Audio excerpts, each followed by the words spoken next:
Estamos partiendo con el primer día de este ciclo en torno al Día del Libro. Les doy la más cordial bienvenida de parte de la Unidad de Vocación Artística. Bueno, el Día del Libro y el Derecho de Autor fue instituido por la UNESCO cada 23 de abril en alusión a la muerte de Cervantes, Shakespeare e Inca Garcilaso de la Vega. Y tendrá este año como capital Tiflis, en Georgia, bajo el lema, ok, y entonces tu próximo libro es, bueno, para nosotros ha cobrado mucho más sentido que esta instancia sea en recuerdo de Luis Sepúlveda, quien partió hace un poquito más de un año, el 16 de abril de 2020.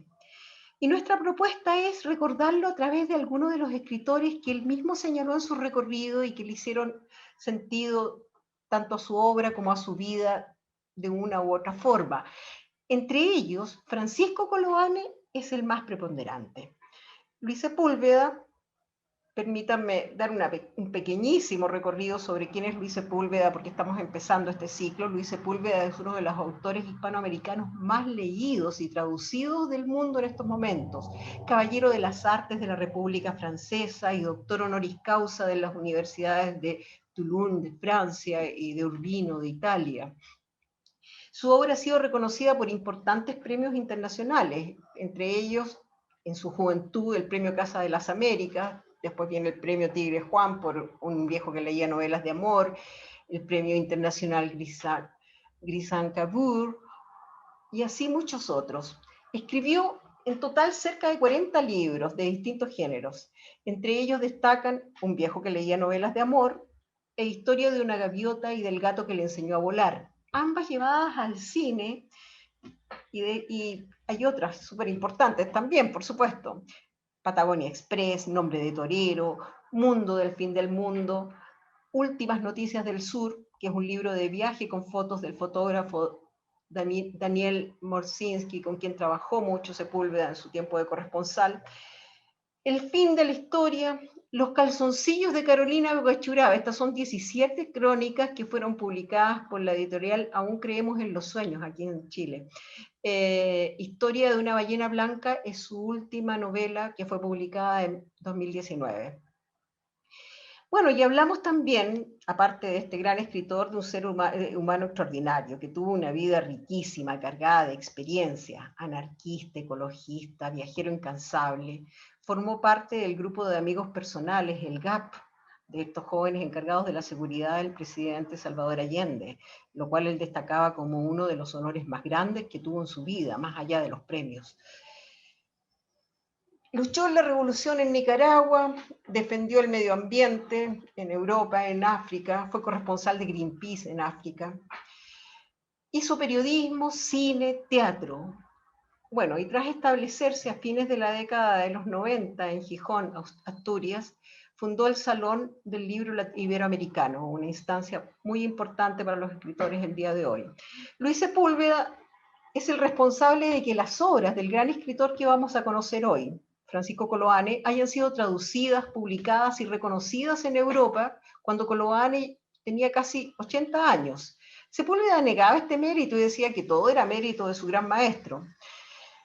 Y alguna vez dijo, soy escritor por él, y en todos mis libros está de alguna manera presente su espíritu, su manera de contar las cosas.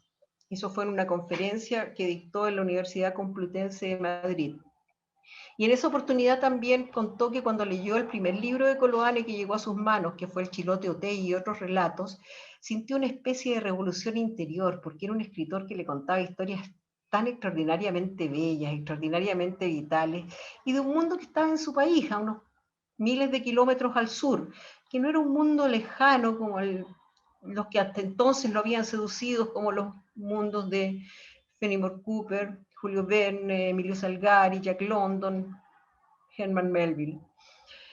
Bueno, y sobre Coloane, y con esto ya vamos cerrando para dar paso a lo que venimos hoy a escuchar, a la lectura de Coloane. Sobre Coloane, él decía que era un escritor que le había cambiado la vida y que había empezado a buscar sus obras después de que leyó el primer libro, y cuando cumplió los 18 años ya había leído todo lo que había publicado hasta ese momento. Bueno, y entre esas, ciertamente que estaba El último grumete de la Baquedano, sobre el cual nos presentará hoy fragmentos escogidos la profesora Marta Gajardo, quien además es directora del coro estudiantil USACH. Bien, adelante Marta.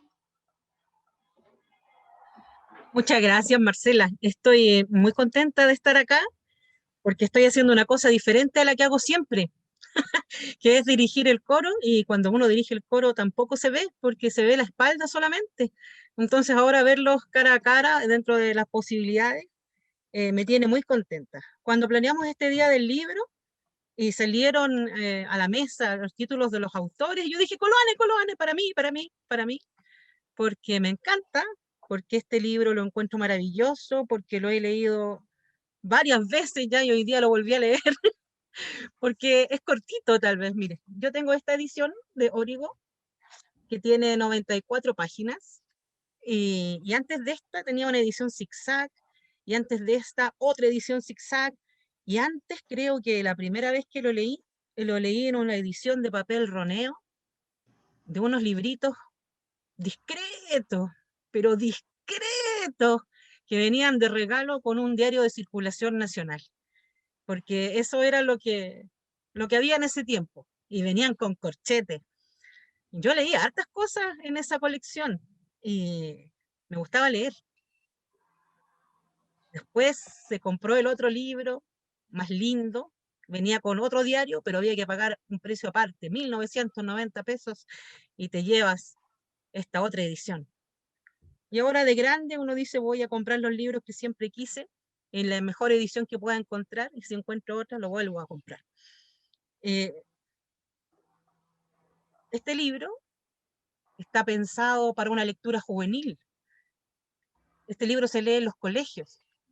Estoy segura que la mitad de ustedes tal vez ya lo leyó, y no una, sino 2 o 3 veces, porque es precioso. De este libro se hizo una película en el año 1983, que la han dado en algunas ocasiones en televisión abierta.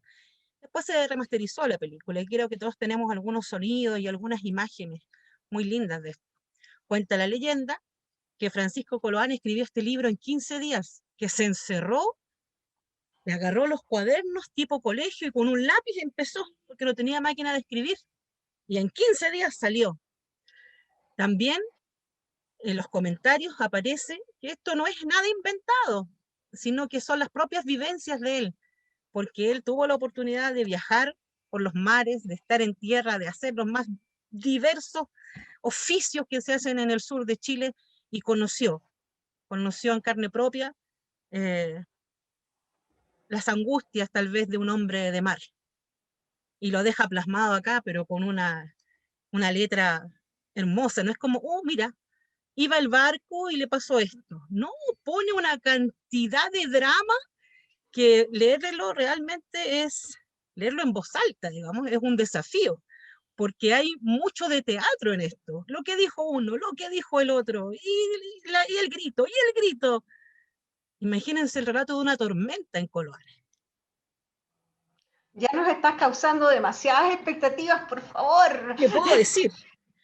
Hay un videíto que apareció en Instagram con una parte muy importante, y yo aquí marqué, relájense, no lo voy a leer todo, voy a leer algunos fragmentos, para contarles que este es el libro del último grumete.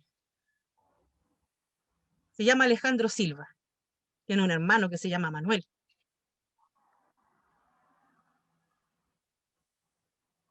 Que se fue al sur y lo dejó solo.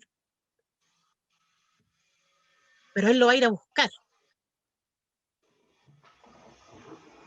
Lo va a ir a buscar ahora a los 15 años. Y comienzo. 300 hombres de tripulación consignaba en sus páginas el libro bitácora el día de su partida. Pero en realidad iban 301. Nadie sabía a bordo nada de este último tripulante. En un pañol de proa bajo el castillo, acurrucado entre los rollos de jarcias y cadenas, un niño de más o menos 15 años permanecía tembloroso entre las sombras en espera de su incierto destino. Pronto sintió un pequeño malestar en la cabeza y al estómago, algo así como si le faltara aire. El malestar se intensificó y violentos vómitos empezaron a sacudir su cuerpo, que ya también estaba siendo víctima del frío. Cansado, se recostó como pudo en el piso y de pronto la visión de su madre, de su tibio hogar de Talcahuano, le vino a la mente. Un atoro como un nudo duro y amargo se le subió por la garganta. Un dolor agudo le hizo fruncir el entrecejo y ya no aguantó más. Como quien aprieta un racimo de uvas con la mano, le brotaron gruesas lágrimas. Pero sacudió su cabeza, apretó un grueso cabo y la ola de angustia también pasó, como el mareo. Luego recordó al liceo y a sus compañeros de juego, a su curso, el tercero B, y a sus profesores, los malos y los buenos. Mas todos eran buenos. Le parecía todo aquello tan lejano. El recuerdo de su madre, acongojada, era lo que más le conmovía. ¿Qué haría sin su único hijo a estas horas? Recordó cuando ella planchaba la ropa de los marinos, mientras él hacía sus tareas en una mesita arrinconada en el cuarto de planchado, o soplaba con un cartón el brasero y la poderosa plancha grande cargada de carbón de espino, como una extraña caldera en forma de barco, cuya arrogante proa navegaba aplanando el arrugado mar de las camisas almidonadas de los comandantes, haciendo relucir los cuellos duros que los tenientes lucirían en los días de parada. Su madre, doña María, viuda de un marino, tenía fama de ser la mejor lavandera del puerto. Era inútil que le hicieran la competencia en ropa blanca a las lavanderías químicas modernas que se habían instalado en el puerto. La novedad le arrebataba a algunos clientes, pero al poco los viejos capitanes volvían a buscarla. Su lavado era el más blanco que la nieve y no destruía el tejido de las ropas. Recordó con amargura los lluviosos días de invierno en que la veía agachada en las tinas, lavar y más lavar. Desde que murió tu padre en el naufragio del Angamo, solía decirle, no hemos tenido más riquezas que mis buenas manos. Quedamos huérfanos, continuaba, con tu hermano Manuel. Un día él, viendo que trabajaba demasiado, me dijo, madre, no quiero seguir estudiando, los pobres no podremos nunca seguir tan largos estudios. Usted trabaja demasiado. Yo ya tengo 15 años, he conseguido que un barco carbonero me lleve, trabajando el valor de mi pasaje hasta Magallanes, lejana tierra donde dicen que se gana mucho dinero cazando nutrias, lobos, zorros y otros animales de pieles finas. Me voy, madre. De allá vendré con bastante plata para que usted no trabaje más y una buena capa de guanaco para ponerla a sus pies en los inviernos. Así se fue un día y no volvió nunca más. Ni he tenido una noticia de él. Seguramente habrá muerto en esos mares, porque de lo contrario hubiera escrito, pues era muy bueno. Recordó que siempre en esta parte del relato su madre prorrumpía en llanto. Él la consolaba entonces, no llore, mamacita, yo seré grande, marino como mi padre, ganaré dinero para mantenerla y recorreré todos esos mares del sur hasta encontrar a mi hermano o rastros de él para traérselos. Estudió con ahínco en la escuela primaria y en el liceo fue uno de los mejores alumnos, pero su único afán era ingresar a la escuela de grumetes de la Armada. Y no pudo hacerlo, a pesar de las gestiones que realizó doña María, su madre, ante los jefes navales. Cuando supo que la corbeta Baquedano iba a efectuar su último viaje de instrucción con los cursos superiores de la Escuela Naval y de Grumetes, después de reflexionar mucho, tomó la decisión de embarcarse a escondidas, a pesar de que había oído decir que castigaban severamente a los que se embarcaban en forma clandestina y que en algunos barcos japoneses y chinos hasta los echaban al mar para no pagar las multas que las policías marítimas aplican a los capitanes que llevan pavos. No le importaron esas historietas marineras y así escribió 2 cartas, una para su madre y otra para el profesor jefe de su curso en el liceo, donde explicaba las razones de su decisión, hacerse hombre y encontrar a su hermano. Y pedía perdón por no haber solicitado a su madre y profesores el permiso que seguramente le negarían. Hecho esto, se dispuso a embarcarse. Este es un fragmento del primer capítulo del último grumete y ya lo tenemos en pleno mar, sufriendo las desventuras del movimiento. Todos los que hemos estado en mar en movimiento sabemos que es delicado. Era de noche, había ratas enormes como gatos. Tuvo miedo. Por error cerraron el pañol. Pensó que se iba a quedar encerrado para siempre, pensó que iba a morir, pero no fue así. A la luz del farol apareció un niño de regular estatura, delgado y nervudo, de cara pálida, redonda, nariz un poco aguileña, de ojos grises, acerados, pero bondadosos y dulces, una cabellera color castaño claro, completaba la figura de un adolescente atlético, vivaz, fuerte, pero con cierta melancolía en el brillo de sus ojos. Su figura apuesta y noble no se le amilanó ante la ronda. El cabo con su farol y el perro avanzó adelante. Enseguida el guardia marina. Y atrás, entre los dos marineros armados, el niño Alejandro Silva, cuya faz inquieta iluminaba de vez en cuando la luz del farol que oscilaba entre las manos del cabo de ronda. El comandante hizo retirar la ronda y se quedó solo con el segundo y el niño. Con aire severo, pero bondadoso, le pidió que le hablara en confianza.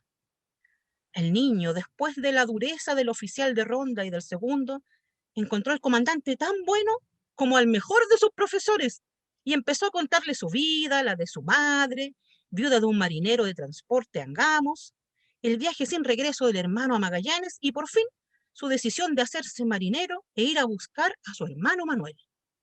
El comandante lo escuchó con atención. Luego, dirigiéndose al segundo, expresó: que se ponga un radio a la Dirección General de la Armada dando cuenta del hecho y pidiendo instrucciones. Podríamos recalar en Corral o Puerto Montt para entregarlo a las autoridades. Y Alejandro pensó que lo iban a devolver, pero no fue así. Alejandro Silva comió asado, pan y un buen café caliente, en esos característicos jarros enlosados marca Marina de Chile, que tienen capacidad para medio litro. ¡Qué rico! Cuando bajó al entrepuente, por la escotilla que está situada frente al castillo, una gigantesca flotilla como de pequeños dirigibles navegaba en el sombrío y amplio espacio del recinto. La marinería dormía en sus colles. A cabezazos llegó a un espacio abierto, donde el grumete que lo acompañaba le enseñó a armar el coy, con el colchón y las dos mantas de reglamento. Intentó 3 veces subir y solo a la cuarta lo consiguió. No se sentía el balance del buque. Permanecía siempre a plomo. Esta tranquilidad y el cansancio hicieron que se quedara inmediatamente dormido. Y comienza la aventura de nuestro Alejandro Silva en la Baquedano. ¿Qué hay? Dijo el sargento escribiente, gordo y rechoncho, al ver al niño, y continuó. Ah, tú eres el pistolero que se metió a bordo. Hay 10 hombres de plantón por tu culpa y un teniente en su camarote. Perdone. Sí, le respondió el escribiente. Todo barco conoce ya tu historia. Agradece que eres hijo de un ex marino. Yo conocí a tu padre. Y andas con suerte. La superioridad contestó el radio del comandante autorizándote para seguir a bordo ocupando la plaza de el último grumete. El corazón del niño no pudo contenerse de júbilo. 2 lágrimas rodaron de sus ojos y con una sonrisa de felicidad exclamó: ¡Gracias, mi sargento! Era la primera vez que nombraba a un marino de forma reglamentaria, como si hubiera sido un antiguo grumete. Y ya desde ese momento lo era. Durante la mañana pasó por todas las disposiciones reglamentarias: filiación, examen médico, corte de pelo al ras, y por último lo llevaron al pañol de proa, donde le entregaron su uniforme de drill para el servicio y de paño azul para salida, ropa blanca, alpargatas y zapatos. Cuando, vestido de grumete, con su pequeño gorro blanco de faena, subió a cubierta para presentarse a sus superiores, una intensa emoción lo embargaba. Se sentía marino. Su gran sueño, la sangre de su padre, revivía en el océano. Hinchó orgulloso el pecho con el aire salino, miró la esbelta proa de su buque y se dio cuenta de que después de su madre, lo que más amaba era la gloriosa corbeta. La vieja nave pareció tener alma, pues levantó su bello mascarón de proa oteando los lejanos horizontes y emprendió con nuevos bríos su carrera entre el jardín de espuma y las olas del océano. En plena mar le había nacido un hijo más en su viaje postrero, Alejandro Silva, el último grumete de la Baquedano. Le pasaron unas cosas chistosas a Alejandro porque no tenía mucha experiencia. Entonces, en algún momento dijo: ¡Tres bultos negros por la mura de estribor! ¡Tres bultos negros!, repitieron los serviolas. El oficial de guardia dio una voz de mando y el silbato del contramaestre laceró el espacio. En un instante los guardias de los tres palos estuvieron listas de pie, las escotas, para maniobrar con las velas.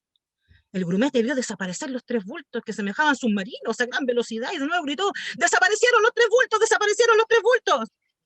Pero no bien había terminado su exclamación cuando de súbito los tres bultos negros aparecieron casi al costado de la corbeta, levantando grandes olas y lanzando gigantescos chorros de agua. El niño quedó confuso.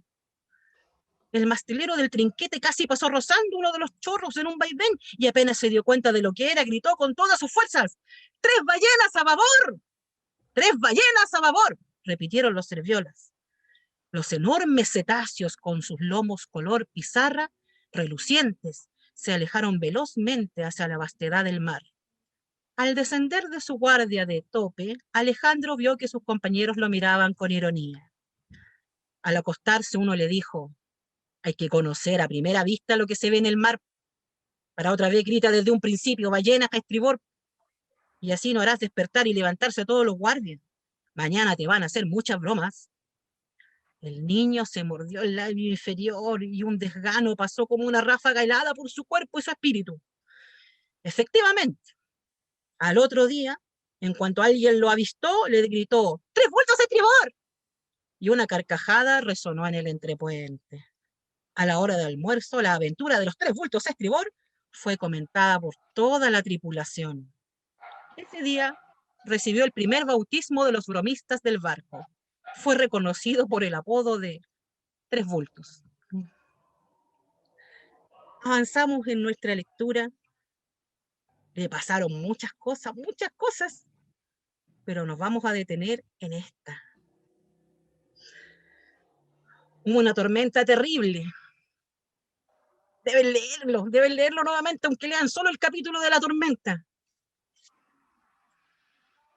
Al día siguiente de la tormenta, un toque de clarín vino a interrumpir esta conversación. Se llamaba formación para la lectura de la orden del día y pasar lista. Toda la tripulación de comandante Grumete se puso en correcta formación en la cubierta. Un cabo escribiente fue nombrado uno por uno los tripulantes que contestaban cuadrándose con la voz de firme. Había nombrado ya más de la mitad de la tripulación cuando dijo: marinero primero, Juan Bautista Cárcamo. Un breve silencio y luego se oyó una voz fuerte, pausada y grave: muerto en actos del servicio. Algo extraño recorrió los rostros de esos 300 hombres. Algunas pupilas tristes se elevaron para mirar la bandera tricolor que flameaba a media asta en el palo de mesana, y otras cabezas se agacharon tocadas por algo hondo en el corazón. Alejandro revivió la visión del marinero que se perdió entre la noche y el mar con el cuchillo reluciente apretado entre los dientes, y algo nuevo sintió en su interior: un sentimiento de solidaridad, de unión con esos 299 hombres y ese barco. Todos eran una sola cosa. En la tormenta perdieron a Juan Bautista Cárcamo. Y se va haciendo hombre nuestro querido Alejandro Silva. Hay un capítulo, el 8, que lleva por título Los Alacalufes, porque él está buscando a su hermano que podría estar por ahí. Hay un capítulo, el 9, que se llama De Punta Arenas a la tumba del diablo.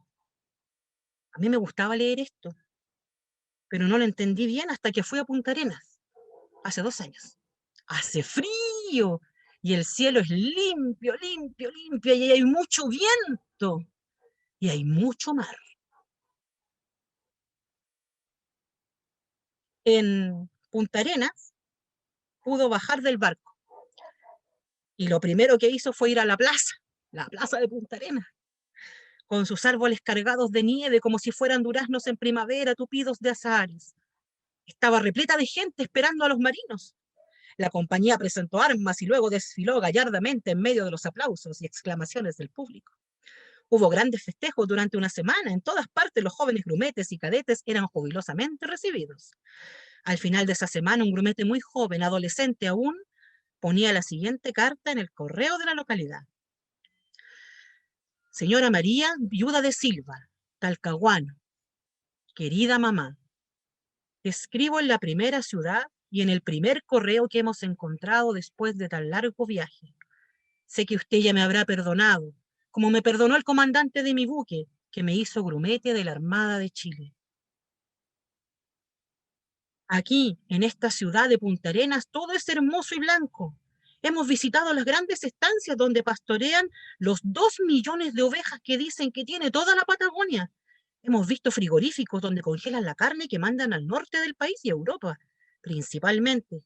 Hemos visto cómo juega la gente en patines de hielo, esquí y trineos. Las casas son muy bien construidas, las calles pavimentadas y todo está en orden y limpio, como en el centro de Concepción y otras ciudades de Chile. Madre, he recorrido todos los rincones en busca de mi hermano y nadie me ha dado una noticia. En los registros de la gobernación marítima aparece su llegada, pero después no hay datos de que haya salido de la ciudad. Tampoco los hay en los retenes de carabineros que anotan la salida de los viajeros por los únicos 2 caminos que parten de la ciudad. Un viejo cazador de lobos me dice que bien puede que se haya embarcado a última hora clandestinamente en algún cúter, que haya salido en la casa de nutrias y lobos de 2 pelos. En fin, madre, no se desespere todavía. Mañana zarpamos hacia el Cabo de Hornos, último punto de nuestro viaje, y puede ser que encuentre noticias de Manuel. La besa y abraza a su hijo, Alejandro. En realidad el niño estaba desesperado y no quería decírselo a su buena madre en la carta. Había buscado por todas partes a su hermano sin encontrarlo, y ahora partía otra vez a regiones desoladas. En el Cabo de Hornos, el sargento Escobedo se acercó al grumete Alejandro, que contemplaba sobrecogido el Cabo de Hornos, y le dijo: aquí está la sepultura del diablo. Está amarrado y fondeado con 3 toneladas de grilletes y cadenas.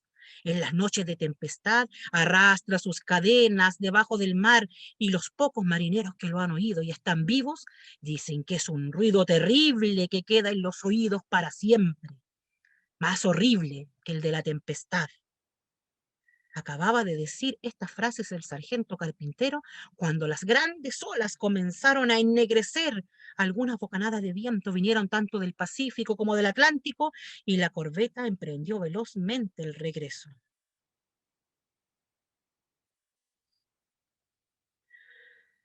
Escudriñando con sus catalejos, un oficial de pronto exclamó: ¡algo se mueve allá en el fondo del canal! ¡Parecen canoas que avanzan! Al poco rato se confirmaba la suposición. Una flotilla de 5 canoas se acercaba, pero estas canoas eran mejor construidas que la de los indios alacalufes, más esbeltas, llevaban un mástil para la vela. ¡Son yaganes!, continuó el oficial. Aprenden a leer en 2 meses. Cuando los primeros navegantes los descubrieron eran alrededor de 15.000 almas, de las que ahora solo quedan unas 500.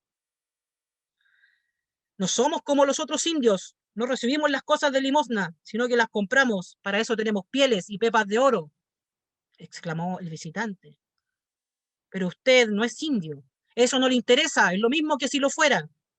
El oficial no quiso discutir más y lo llevó a la presencia del comandante. Al pasar el portalón casi tropezó con el grumete de guardia que mantenía su carabina al hombro. Al cruzarse sus miradas quedaron como sorprendidos y algo extraño pasó por los ojos del grumete y el visitante.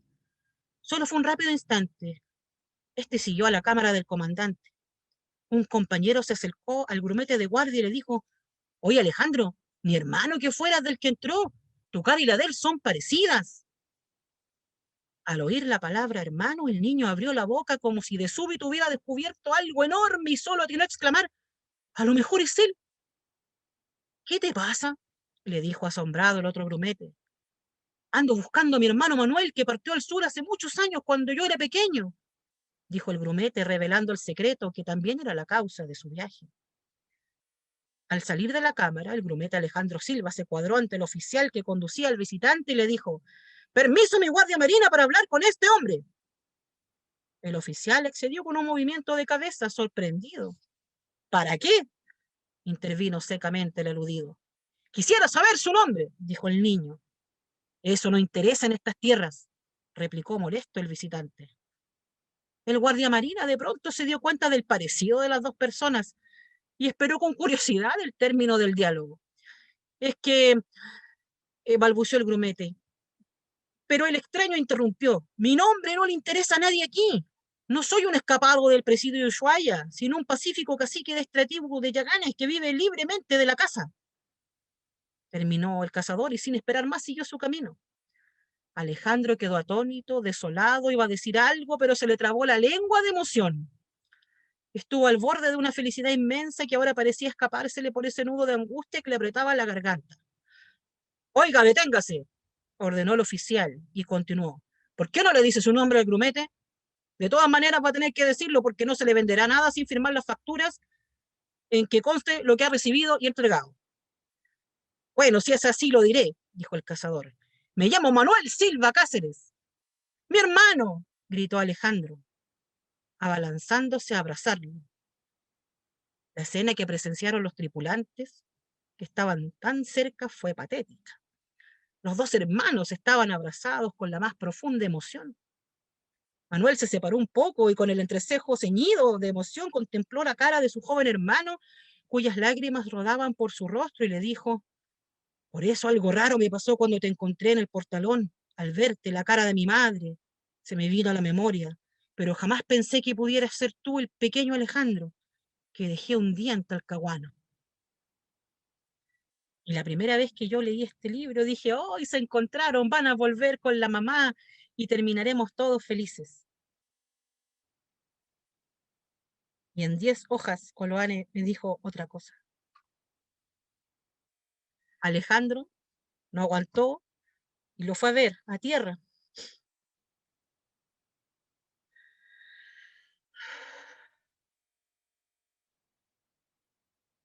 Y tuvieron una conversación, una fogata,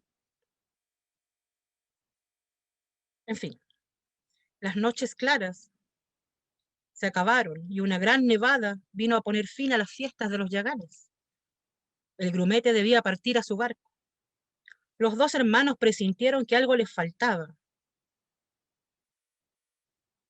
Fueron a sentarse junto al mar sobre unas rocas.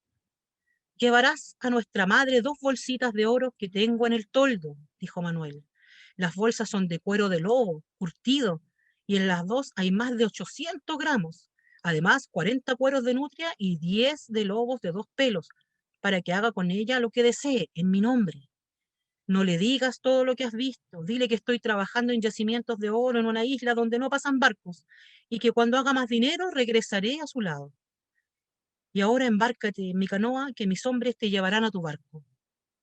Los dos hermanos de pie se miraron emocionados. Sabía que era la última vez que se veían. Instante supremo para 2 seres que se quieren. «Lloro por mi madre, que nunca más te va a ver», dijo Alejandro. Al separarse, algo produjo un rumor de agua cerca de la costa. Era un témpano que se había volcado en el mar. Los dos hermanos se volvieron a mirarlo. «Somos como los témpanos», exclamó en voz baja Manuel.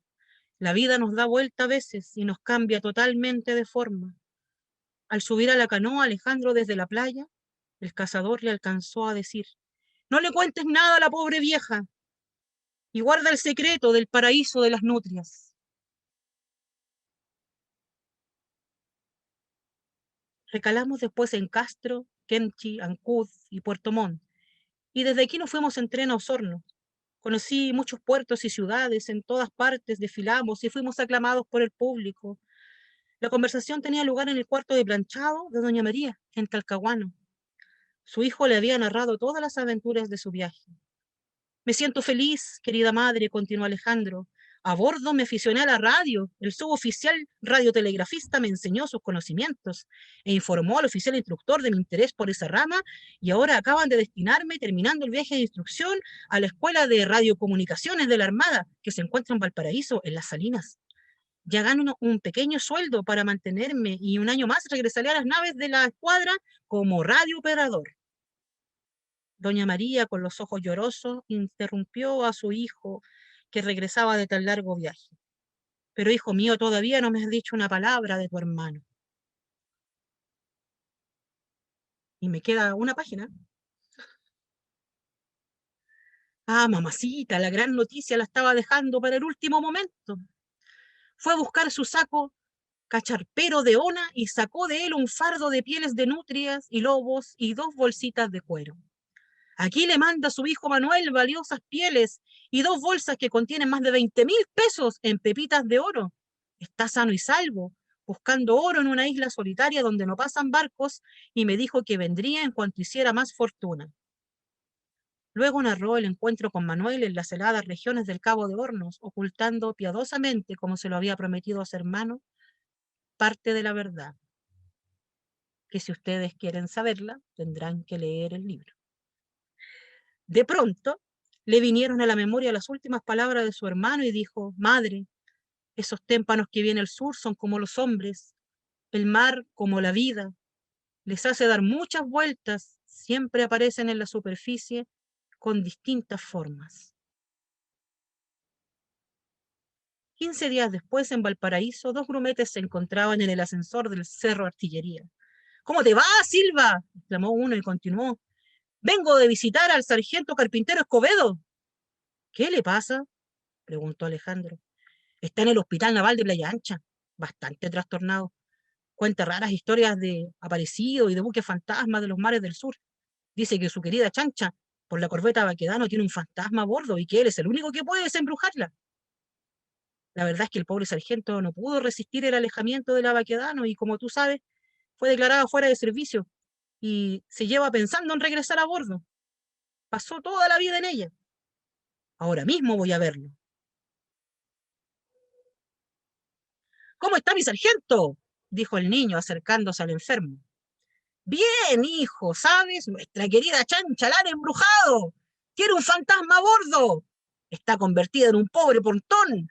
No dejan entrar a nadie, pero yo voy a ir a rescatarla del mal espíritu, como lo hice en Punta Arenas con el Leonora. A tiempo has llegado. Tú eres el único que puede acompañarme, ¿no es cierto? Iremos, mi sargento, habló el niño conmovido. Bravo, no esperaba menos de ti, exclamó el viejo sargento Escobedo, y continuó llevándose la mano a una imaginaria visera, como cuando se cuadraba entre sus superiores a bordo. Yo soy el primer sargento de la Baquedano, y tú el último grumete de la Baquedano. Sí, mi sargento, respondió el grumete, estrechando la mano que le tendía el viejo hombre de mar, y agachó la cabeza, estremecido de emoción. 2 generaciones se despedían sobre el recuerdo de la vieja y gloriosa corbeta que, como el sargento, yacía anclada también, fuera de servicio. Y hemos llegado a la hoja final del último grumete de la Baquedano, en una selección de textos que dan cuenta de esta maravillosa historia que vale la pena leer, releer y volver a emocionarse con las vivencias que uno tiene cuando niño y lo obligan a leer. Pucha, lee por obligación, pero después que uno es más grande y viaja y ha vivido más y ha visto más cosas, la lee de otra manera. Así que, querida Marcela, con toda la emoción, te dejo a cargo de esta parte hermosa. Muchas gracias por escuchar. Bueno, se dan cuenta el porqué de la tremenda emoción, de la tremenda valoración y cómo este autor marca la vida de nuestro homenajeado de Sepúlveda y por qué habla como habla de él. No sé si hay algún otro comentario que hacer, que de repente sería rico escucharlo.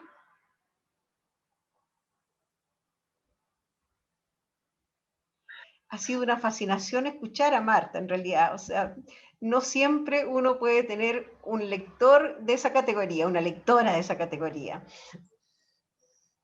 Ha sido realmente un privilegio. Yo quería comentar. La Miriam. Por supuesto.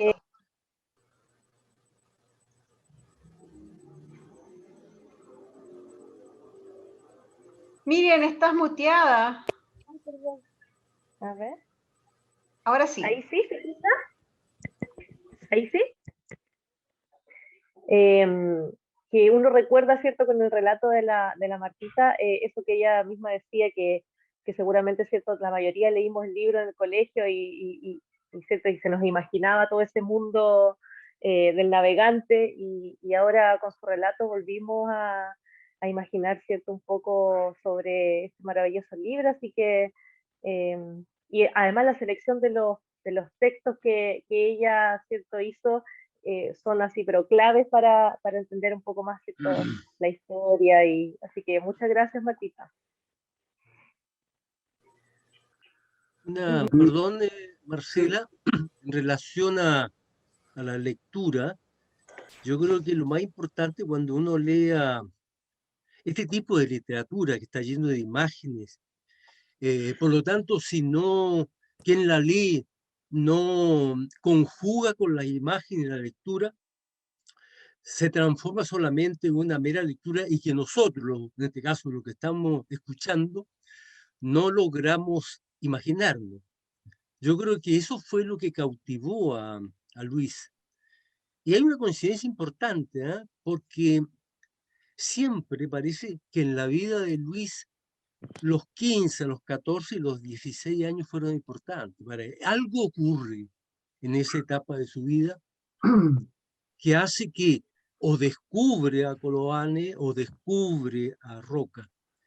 Pero lo importante es que Luis Sepúlveda era de esos jóvenes, hombres y mujeres, que en alguna etapa de su vida fueron muy receptivos, yo diría muy esponja, muy atento a su entorno, muy curioso, porque un escritor, un poeta, si no existe en él la curiosidad, es muy difícil poder traspasarla al papel. Y cuando uno habla del papel, es una hoja en blanco que se va llenando de imágenes y de texto que después en la lectura se traducen en una emoción. Creo que lo más importante de lo que hasta el momento se va viendo en esta semana del Día del Libro es que a través de este encuentro va provocando en nosotros una especie de remesón. Primero, nos evoca a cuando éramos niños y nos acercamos a la lectura porque la profesora de castellano, mediante una nota, nos obligaba a leer. Yo creo que ese fue el gran punto en contra, que siempre la lectura para nosotros llegó como un deber y una obligación. Ese acto espontáneo de la búsqueda de la lectura ha hecho que hoy no exista ese afán de descubrir a través de los libros. No sé si Luis lo menciona, pero él dice... No, porque él viene de una familia muy lectora, tenía un abuelo que le leía el Quijote, que le empezó a leer el Quijote a los 8 años, así que está formado en la lectura. Pero Iván quería decir algo. Adelante, por favor.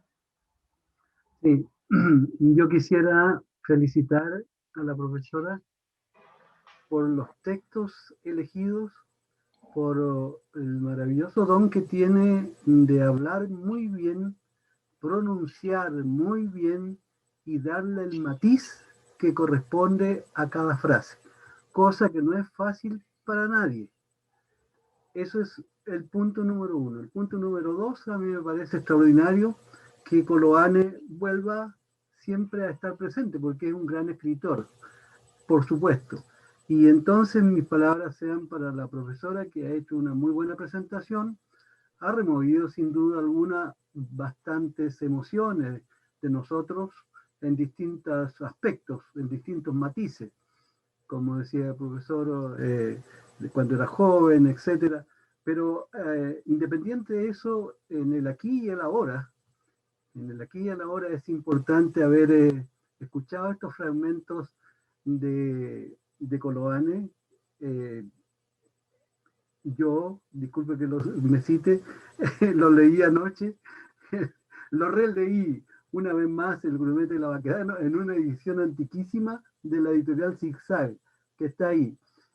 Este libro ya está amarillo, se está despedazando, pero tiene más edad que yo, así que imagínense.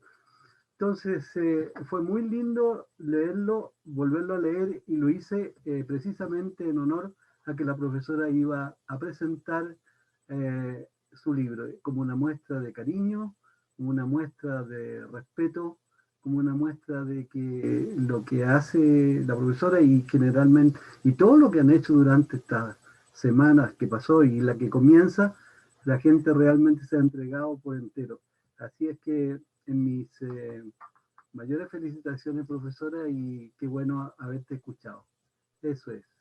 Muchas gracias, profesor Iván. Yo le agradezco a la Marcela algo muy importante que dijo, porque estoy como acostumbrada al asunto de los audiovisuales y la música y la imagen y el video y todo lo demás, pero nosotros en este grupo que estamos armando el Día del Libro y para siempre jamás, lo que la Marcela quería relevar era la importancia del libro. Aquí está el libro, abrirlo y leerlo, y sin música de fondo, y sin monito, y sin nada, que todo eso es lindo también.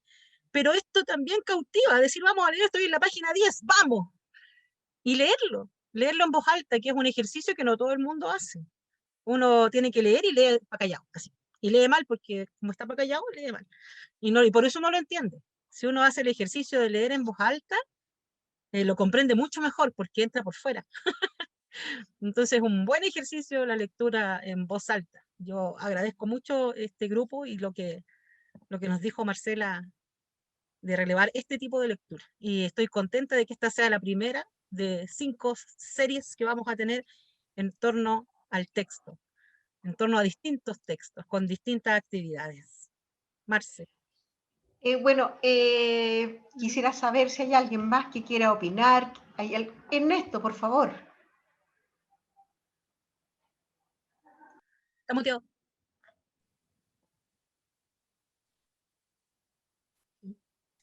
Primero que nada, gracias. Yo quiero felicitar a Martita porque, primero, por la selección de los textos. Son los textos que representan muy bien el libro. Yo lo leí cuando aún teníamos que leer esos libros.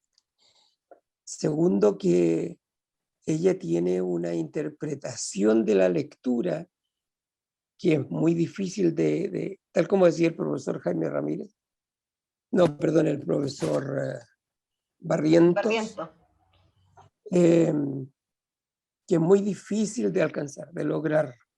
Le da la entonación correspondiente, los matices correspondientes, etcétera, etcétera.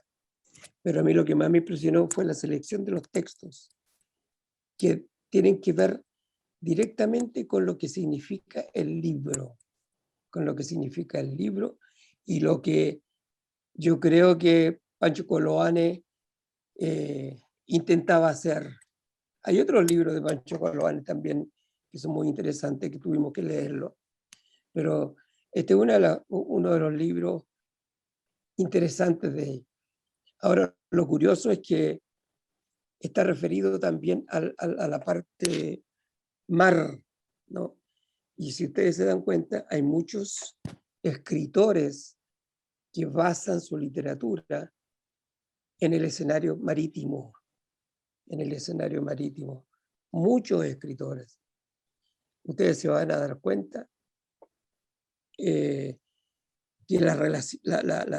las historias vienen del mar. Yo tengo incluso por allí escondido un escrito, porque a mí me gusta mucho la historia de los piratas, pero no de los piratas de esos de las películas que aparecen en Hollywood, sino que la verdadera historia de los piratas, cómo fueron los piratas, quiénes fueron, cómo vivieron y el mundo que vivieron. Los piratas eran hombres de justicia social. Entonces, a mí me llamó mucho la atención y me he inmiscuido mucho en todo lo que tiene que ver con el mar, ¿no? No solo Pancho Coloane, sino que muchos otros autores tienen sus historias sobre el mar. Quería felicitar por la selección, de nuevo, por la selección de los textos y por la interpretación que ella hace. Gracias, Martita. Gracias. Gracias, Muchas gracias, Marcela. profesor. Gracias, Ernesto. Susana.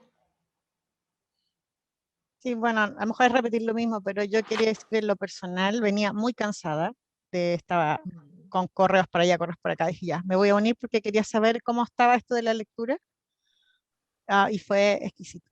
Así que fue estar en otra cosa, de verdad, me llevaste, me emocioné, me leí el libro entero, así que no lo voy a leer de nuevo, porque me lo leíste entero. Sentí que lo hubiera leído entero solo con esos extractos y con la calidez con que leíste, así es que yo te agradezco porque de verdad descansé. Descansé de un día Gracias, muy duro, difícil y con muchas complicaciones, así que yo creo que esta actividad hay que hacerlas más porque a pesar de estar frente a una pantalla casi no era necesario mirar la pantalla, porque pareciera, de hecho creo que no haberte visto, no sé dónde estaba, estuve con la lectura, estaba en otro lado. Así que Marcela, gracias por la iniciativa, Sí. por este momento de disfrute. Efectivamente ha sido un momento de disfrute escucharlo. Bueno, pero nos queda, perdón, ¿hay alguien más que quiera decir algo? Nos quedan todavía 4 días que van a ir variando los disfrutes. Lamentablemente no podemos tener todos los días a esta lectora tan fantástica que hemos tenido hoy, pero habrán otros matices, otras formas que también van a ser tremendamente interesantes y fascinantes. Mañana vamos a tener lectura y fanzine. Estamos hablando, además de eso, estamos hablando de una escritora que es muy especial, que es Clarice Lispector, una escritora brasileña, ucraniana brasileña, una mujer muy interesante, de una escritura fortísima también, diferente por supuesto a la de Coloane, y que Sepúlveda la nombra entre sus lectoras de cabecera, o sea, sus escritoras de cabecera. Dice que hay muchos, digamos, pero nombra al inspector. Y el cuento que vamos a escuchar y que va a estar a cargo de la profesora Miriam Loyola se llama Felicidad Clandestina. Y esta felicidad clandestina es la felicidad de leer. Entonces, por eso que nos ha resultado tan interesante. Perdón, nos faltaba la intervención de Fernando Sandón. Lo vamos a escuchar a él y después vamos a cerrar. Adelante, por favor, Fernando, y mis disculpas. No, no hay problema. Yo primero felicitar a Marta, me hizo volver a los grumetes de la Baquedano, volver a zarpar con ellos. Y fue bellísimo, se lo agradezco mucho. Pero también quiero manifestar no sé, un sesgo, quizás lo puedan solucionar en las próximas sesiones, que hablar más de Luis Sepúlveda. Yo creo que no basta con decir esto es lo que leía Luis Sepúlveda. A mí me encantaría saber más de él a partir de ustedes, que son los expertos y las que saben. Eso nomás. Qué buena esa observación, porque entonces quedas, pero cordialmente invitado para el cierre de nuestra semana en torno al Día del Libro. El viernes vamos a dedicarlo completamente a Sepúlveda y vamos a tener con nosotros a Víctor Hugo de la Fuente, que fue un amigo personal y muy cercano de Luis Sepúlveda, incluso en su editorial publicó algunos de los libros de Sepúlveda aquí. Él es el director de Le Monde Diplomatique y de la editorial Aún Creemos en los Sueños. Entonces el viernes también a las 5 de la tarde, en este mismo vínculo, esperamos cordialmente a Fernando y a todos ustedes, por supuesto. Gracias. Bien, entonces nos vemos mañana. Tomémonos una fotito, sí, yo creo. Sí, una foto. Tal vez la jefa ya tomó fotos, pero... ¡Ay! María Verónica, qué gusto. ¿Cómo me complican con esto de las fotos? Ya las saqué. Tendría que haberlo dicho. Ya, pensamos que estamos en el barco. ¡Ah! Eso, ya. 1, 2, 3. Ya, yo tomé una por lo menos. Nos vemos mañana entonces y muchísimas gracias. Muchas gracias. Muchísimas gracias, Marta, porque fue fascinante. Muchas gracias, Marcela, y muchas gracias a todos los que vinieron. Nos vemos mañana. Chao a todos. Nos vemos. Chao, chao. Chao, gracias.